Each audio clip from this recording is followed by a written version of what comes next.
أنتم تشاهدون قناة معرفة وأكثر.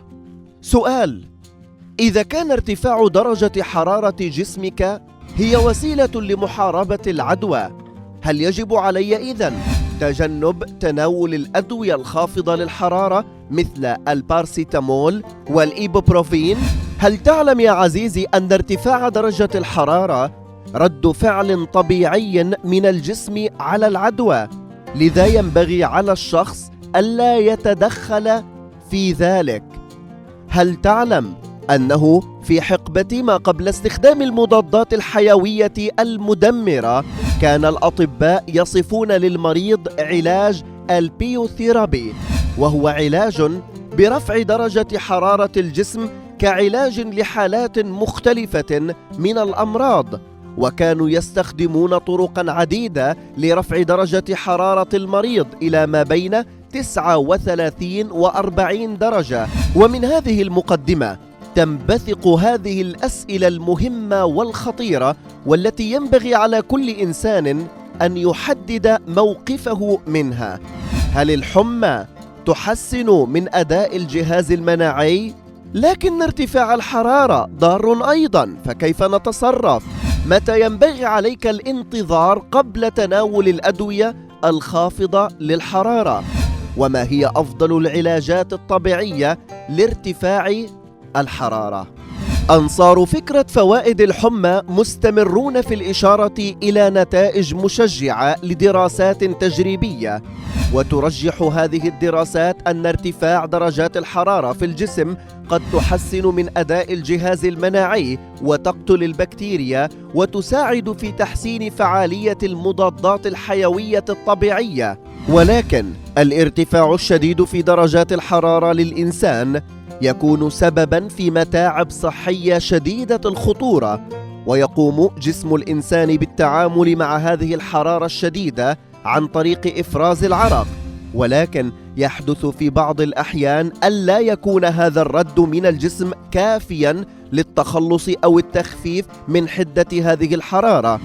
وحدوث الارتفاع الشديد في درجات الحرارة لجسم الإنسان يكون سبباً في تهديد المخ وجميع الأعضاء الداخلية في جسم الإنسان بالخطر، وخاصة لدى كبار السن والأطفال ومرضى القلب. إذن متى ينبغي عليك الانتظار قبل تناول الأدوية الخافضة للحرارة؟ وكيف تتصرف بشكل دقيق ومتوازن بين هذين الأمرين المحيرين؟ ربما يكون من الآمن الابتعاد عن تناول الأدوية الخافضة للحرارة في الوعكات الطفيفة. من ناحية أخرى، فمع إثبات التجارب السريرية الدقيقة أن هذه الأدوية لا تؤدي إلى نتائج أسوأ، فلماذا لا تسهل الأمر على نفسك؟ لكن إذا استمر ارتفاع الحرارة لأكثر من 3 أيام عليك زيارة الطبيب، أو إذا صاحب ذلك أعراض أخرى مثل الصداع والغثيان والألم والطفح الجلدي وغيره. وإذا كان المريض كبير في السن أو طفل أو مصابا بأمراض السكري والرئتين، فإن زيارة الطبيب واجبة.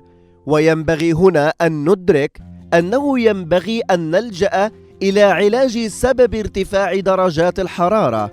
فمثلا عند التهاب اللوزتين ينبغي علينا أن نتعامل في الأساس مع حل التهاب اللوزتين بالطرق الطبيعية، والتي من أهمها على سبيل المثال الغرغرة بالليمون، وفق ما أكد استشاري التغذية العلاجية الدكتور مازن السقا.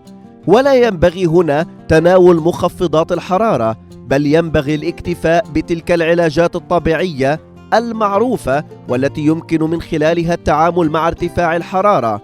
أولها شرب الماء بوفرة لتجنب الجفاف وفقدان الماء الذي يسببه ارتفاع الحرارة.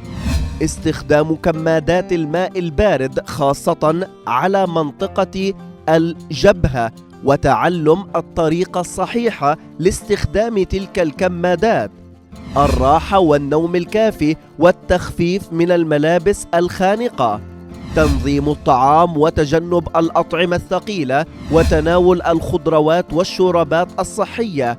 ويمكن استخدام كمادات الماء البارد مع الكحول فهي طريقة مثالية لتخفيض درجات الحرارة بشكل طبيعي، وفق ما أشار الدكتور مازن السقة استشاري التغذية العلاجية.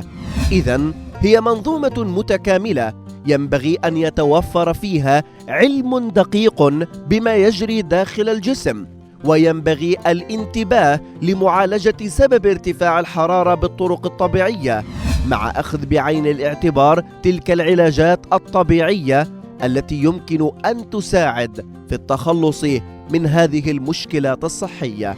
أخبرونا عن تجاربكم في التعليقات، كيف تتصرفون حيال ارتفاع درجات الحرارة؟ فلتكن منصة التعليقات منصة لتبادل الآراء والخبرات.